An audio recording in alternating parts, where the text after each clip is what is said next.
ಹುಟ್ಟಿದರೆ ಕನ್ನಡ ನಾಡಲು ಹುಟ್ಟಬೇಕು, ಮೆಟ್ಟಿದರೆ ಕನ್ನಡ ಮಣ್ಣ ಮೆಟ್ಟಬೇಕು. ನಮಸ್ಕಾರ, ಎಲ್ರಿಗೂ ಸ್ವಾಗತ. ಹೊಸ ದೆವ್ವದ ಕಥೆಯೊಂದಿಗೆ ಎಲ್ಲರೂ ಚೆನ್ನಾಗಿದ್ದೀರಾ ಅಂತ ಅಂದ್ಕೊಂಡಿದ್ದೀನಿ. ಈ ಒಂದು ಘಟನೆ ಆ್ಯಕ್ಚುಲಿ ನಡೆದಿರೋದು ಬಂದ್ಬಿಟ್ಟು ನಾಗಮಂಗಲದ ಹೊಸಹಳ್ಳಿ ಅಂತ ಒಂದು ಊರು. ಸೊ ಈ ಒಂದು ಊರಲ್ಲಿ ಆಗಿರುವಂತಹ ಒಂದು ಘಟನೆ. ಈ ಒಂದು ಘಟನೆ ನಮಗೆ ತಿಳಿಸ್ಕೊಟ್ಟಿರೋ ಹೆಸರು ಬಂದ್ಬಿಟ್ಟು ಹರೀಶ್ ಅಂತ ಹೇಳಿ. ಇವರು ಮೂಲತಃ ಆ ಒಂದು ಊರಿನವರೇ. ಸೊ ಆ ಒಂದು ಊರು ಹೊಸಹಳ್ಳಿ ಅಂತ ಏನಿದೆಯಲ್ಲ, ಈ ಒಂದು ನಾಗಮಂಗಲ ಹತ್ರ ಈ ಒಂದು ಹೊಸಹಳ್ಳಿ ಅಂತ ಯಾವ ಒಂದು ಊರಿದೆಯಲ್ಲ, ಸೊ ಆ ಒಂದು ಅಥವಾ ಆ ಕಡೆ ನಾಗಮಂಗಲ ಸೈಡ್ ಇರುವಂತಹ ಹಳ್ಳಿಗಳೇ ಅಂತಲೇ ಹೇಳ್ಬೋದು. ಅಷ್ಟಾಗಿ ಲೈಟಿನ ವ್ಯವಸ್ಥೆಗಳು ಇರೋದಿಲ್ಲ. ಯಾಕೆ ಅಂತಂದರೆ ಮನೆಗಳು ಕೂಡ ತುಂಬಾ ಕಡಿಮೆ. ಹಾಗೆ ಮನೆಗಳು ಕಡಿಮೆ ಇರೋ ಕಡೆ ಬೀದಿ ದೀಪಗಳು ತುಂಬಾ ಕಮ್ಮಿನೇ. ಅದೇ ಥರನೇ ಈ ಒಂದು ಹೊಸಹಳ್ಳಿ ಅಂತ ಒಂದು ಊರಿದೆಯಲ್ಲ, ಸೊ ಅಲ್ಲಿ ಯಾವುದೇ ತರಹದ ಒಂದು ಬೀದಿ ದೀಪಗಳಿಲ್ಲ. ಇವರೇ ಕಾಸು ಕೊಟ್ಟು ಹಾಕ್ಸ್ಕೊಂಡ್ರೆ ಮಾತ್ರ ಅವ್ರ ಮನೆ ಮುಂದೆ ಬಂದು ಬೀದಿ ದೀಪನ ಹಾಕ್ಬಿಟ್ಟು ಹೋಗಿರ್ತಾರೆ. ಅದೇ ಥರ ಇವರ ಹೊಸಹಳ್ಳಿಯಲ್ಲಿ ಸುಮಾರು ಒಂದು 7ರಿಂದ 8 ಜನ ಮಾತ್ರನೇ ಆ ಒಂದು ಬೀದಿ ದೀಪನ ಹಾಕ್ಸಿರ್ತಾರೆ. ಅದು ಕೂಡ ಆ ಕಡೆ ಬೀದಿಗೆ ಒಂದಾಯಿತು ಅಂದರೆ ಈ ಕಡೆ ಬೀದಿಲಿ ಒಂದು ಕಾಣುತ್ತೆ, ಮಧ್ಯದಲ್ಲಿ ಏನೂ ಕೂಡ ಕಾಣೋದಿಲ್ಲ. ಈ ಥರ ಇರುವಂತಹ ಒಂದು ಊರು. ಸೊ ಈ ಒಂದು ಊರಲ್ಲಿ ಹರೀಶ್ ಮತ್ತು ಅವರ ಕುಟುಂಬ ವಾಸವಾಗಿರುವಂಥದ್ದು. ಹಾಗೆ ಅವರ ಕುಟುಂಬದವರು ಆ ಊರಲ್ಲಿ ಎಲ್ಲರ ಜೊತೆನೂ ಕೂಡ ಚೆನ್ನಾಗೇ ಮಾತಾಡ್ಕೊಂಡಿರ್ತಾರೆ. ಹಾಗೆ ಊರಿನವರು ಕೂಡ ಇವ್ರ ಜೊತೆ ಚೆನ್ನಾಗೇ ಮಾತಾಡ್ಕೊಂಡಿರ್ತಾರೆ. ಹೀಗೆ ಊರಲ್ಲಿ ಎಲ್ಲನೂ ಕೂಡ ಸರಿಯಾಗಿ ನಡ್ಕೊಂಡು ಹೋಗ್ತಿರುತ್ತೆ. ಆದರೆ ಬರ್ತಾ ಈ ಒಂದು 4ನೇ ಬೀದಿಯ ಲೈಟ್ ಏನಿದೆಯಲ್ಲ, ಆ ಒಂದು ಬೀದಿಯಲ್ಲಿ ಮಾತ್ರ 3 ಲೈಟ್ ಕಂಟಿನ್ಯೂಸ್ ಆಗಿರುವಂಥದ್ದು.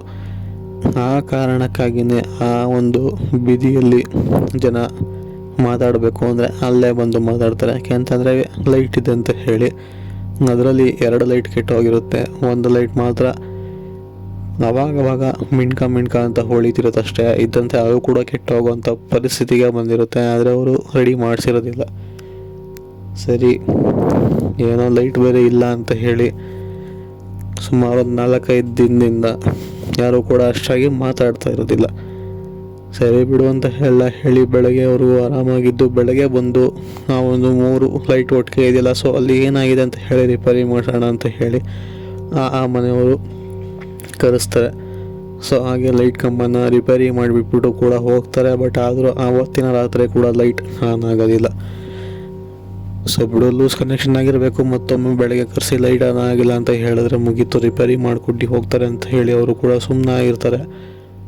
ಸೊ ಹಾಗೆ ಆ ಒಂದು ಕೊನೆಯ ಬೀದಿ ಏನಿತ್ತಲ್ಲ, 4ನೇ ಬೀದಿ, ಸೊ ಅದು ಬೀದಿ ಒಂಥರ ವಿಚಿತ್ರ ಅಂತಲೇ ಹೇಳ್ಬೋದು. ಯಾಕೆ ಅಂತಂದರೆ ಆ ಕಡೆ ಹೋದರೆ ಒಂದು ನೀರು ಕೊಳ್ಳನೋ ಏನಂತಾರಲ್ಲ, ಆ ಥರ ಒಂದು ನೀರು ಸಿಗೋವಂಥದ್ದು. ಅಷ್ಟಾಗಿ ರೋಡು ಕೂಡ ಕಾಣೋದಿಲ್ಲ. ಹಾಗೆ ಅದು ಒಂಥರ ಡೌನ್ ಇರುವಂತಹ ರೋಡು ಅಂತಲೇ ಹೇಳ್ಬೋದು.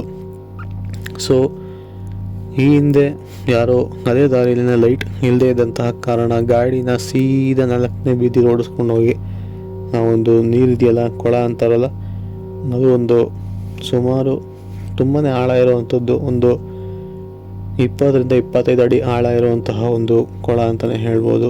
ಕೊಳ ಅನ್ನೋದಕ್ಕಿಂತ ಒಂದು ಸ್ವಲ್ಪ ದೊಡ್ಡ ನದಿ ಅಂತಲೇ, ನದಿನೂ ಅಲ್ಲ, ನೀರು ಹರಿಯೋದಿಲ್ಲ, ಯಾಕೆಂದರೆ ನಿಂತಿರುವಂತಹ ನೀರು. ಸೊ ಆ ನೀರಿಗೆ ಡೈರೆಕ್ಟಾಗಿ ರೋಡ್ ಇಲ್ಲದೆ ಇದ್ದಿದ್ದಂತಹ ಕಾರಣ ಸೀದಾ ಹೋಗಿ ನೀರೊಳಗಡೆ ಬಿದ್ದು ಪ್ರಾಣನ ಬಿಟ್ಟಿರೋವಂಥದ್ದು. ಸೊ ಅವನು ಅವಾಗವಾಗ ಆ ದಾರಿಯಲ್ಲಿ ಕಾಣಿಸ್ಕೊಳ್ಳೋವಂಥದ್ದು ಮಾಡ್ತಿರ್ತಾನೆ ಇರ್ತಾರೆ. ಯಾಕೆ ಅಂತಂದರೆ ಸತ್ತೋಗಿರ್ತಾರಲ್ಲ, ಆದ ಕಾರಣ. ಆದರೆ ಲೈಟ್ ಹಾಕ್ಸೋ ಸಮಯದಿಂದ ಅಷ್ಟಾಗಿ ಕಾಣಿಸ್ಕೊಳ್ತಾ ಇರೋದಿಲ್ಲ ಆ ಒಂದು ಸತ್ತೋಗಿರೋರಂತಹ ಆತ್ಮ.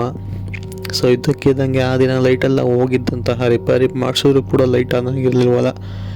ಆ ಸಮಯದಲ್ಲಿ ಅದೇ ವ್ಯಕ್ತಿ ಜೋರಾಗಿ ಬಾಯಿ ಬಡ್ಕೊಂಡು ಓಡಿಸ್ಕೊಂಡು, ಅಂದರೆ ಯಾವ ದಿಕ್ಕಿನಲ್ಲಿ ಹೋಗಿ ನೀರೊಳಗಡೆ ಬಿದ್ರಲ್ಲ ಅದೇ ದಿಕ್ಕಲ್ಲಿ ಮತ್ತೊಮ್ಮೆ ಜೋರಾಗಿ ಬಾಯಿ ಬಡ್ಕೊಂಡು ಓಡೋಗಿ ನೀರಿಗೆ ಬೀಳುವಂಥದ್ದು. ನೀರಿನ ಶಬ್ದ ಕೂಡ ಕೇಳಿಸಿರೋವಂಥದ್ದು ಕೊನೆ 3 ಬೀದಿಗೆ, ಅಂದರೆ ಕೊನೆ 3 ಮನೆಗೆ. ಆ ಒಂದು 4ನೇ ಬೀದಿಯಲ್ಲಿ ಬಿದ್ದಂತಹ ನೀರಿನ ಶಬ್ದಕ್ಕೆ ಆಚೆ ಕಡೆ ಬಂದು ನೋಡ್ತಾರೆ.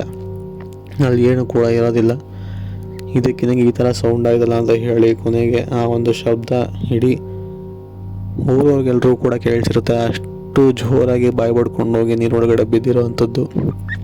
ಸೊ ಇದಾದಮೇಲೆ ಬೆಳಗ್ಗೆ ಎದ್ದು ಏನೂ ಕೂಡ ನಾರ್ಮಲಾಗಿ ಮಾತಾಡಬೇಕನ್ನೋದೇ ಗೊತ್ತಾಗುವಂಥದ್ದು. ಸೊ ಆ ನೀರಲ್ಲಿ ಒಬ್ಬ ವ್ಯಕ್ತಿ ಗಾಡಿನ ರೋಡ್ ಕಾಣ್ದೇ ಸೀದಾ ಹೋಗಿ ನೀರೊಳಗಡೆ ಬಿದ್ದಿದ್ದಲ್ಲ, ಅವನ್ನೇ ಇರಬೇಕು. ಮೋಸ್ಟ್ಲಿ ಆತ್ಮವಾಗಿ ಬಂದು ಮತ್ತೊಮ್ಮೆ ಹೋಗಿ ಬಿದ್ದಿರೋ ಥರ ಭಾಸವಾಗಿದೆ. ಆದಷ್ಟು ಬೇಗ ಲೈಟ್ನ ಹಾಕ್ಸ್ಬೇಕು. ಹಾಗೆ ಆ ಒಂದು ಬೀದಿಯಲ್ಲಿ ನೀರಿದೆಯಲ್ಲ, ಸೊ ಅಲ್ಲಿಗೆ ಒಂದು ಗೇಟ್ ಥರ ಬಿಟ್ಬಿಡಬೇಕು. ಸರಿ ಇಲ್ಲ, ಇನ್ನು ಮುಂದೆ ಯಾರೇ ಕೂಡ ಹೋಗಿ ಮತ್ತೊಮ್ಮೆ ಬೀಳ್ಬೋದು ಅಂತ ಹೇಳಿ ಮಾಡಿ. ಈಗ ಅಲ್ಲಿ ಒಂದು ಗೇಟ್ ಥರ ಕಟ್ಟಿದ್ದಾರೆ, ಬಟ್ ಆದರೂ ಕೂಡ ಈಗಲೂ ಆ ವ್ಯಕ್ತಿ ಅವಾಗವಾಗ ಜೋರಾಗಿ ಕಿರ್ಚ್ಕೊಳ್ಳೋ ಥರ ಶಬ್ದ ಅಥವಾ ಯಾರೋ ನೀರಲ್ಲಿ ಆಟಾಡ್ತಿರೋ ಶಬ್ದ ಥರ ಎಲ್ಲ ಕೇಳಿ ಬರುತ್ತೆ ಅಂತ ಹೇಳಿರೋವಂಥದ್ದು. ಸೊ ಇದು ಆ್ಯಕ್ಚುಲಿ ಅವರು ಕೊಟ್ಟಿರೋವಂತಹ ಕತೆ. ಇಷ್ಟ ಆಗಿದೆ ಅಂತ ಅಂದ್ಕೊಂಡಿದ್ದೀನಿ. ಇಷ್ಟ ಆಗಿದ್ರೆ ಲೈಕ್ ಮಾಡಿ, ಶೇರ್ ಮಾಡಿ, ನಮ್ಮ ಚಾನಲ್ಗೆ ಸಬ್ಸ್ಕ್ರೈಬ್ ಮಾಡ್ಕೊಳ್ಳಿ. ಆದಷ್ಟು ಸಬ್ಸ್ಕ್ರೈಬ್ ಮಾಡಿಸಿ, ಬಿಕಾಸ್ ಫೈನಾನ್ಷಿಯಲಿ ತುಂಬಾ ಹೆಲ್ಪ್ ಬೇಕಾಗಿದೆ. ಆದಷ್ಟು ಶೇರ್ ಮಾಡಿ. ಸಿಗೋಣ ಮುಂದಿನ ವಿಡಿಯೋದಲ್ಲಿ. Take care, good bye.